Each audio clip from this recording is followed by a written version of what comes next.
Tiniyak ng Philippine Drug Enforcement Agency o PDEA na walang makalulusot na kontrabando sa mga paliparan, pantalan at mga bus terminals ngayong papasok na Semana Santa.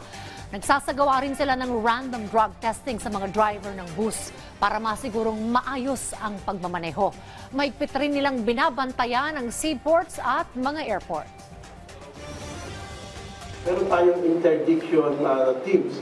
Yung interdiction teams na yan, kasama na yung PPA, Coast Guard, nandiyan na rin yung NBI, Bureau of Customs, and even TAAP, OTS, kasama na rin yun. So, naka-ready po yung team natin at meron mga request na, of course, yung mga drug check-up o examination ng mga ating mga drivers, mayroong mga request sa atin. So, yun na yun ang tinitindan natin ngayon, Sir Jimmy.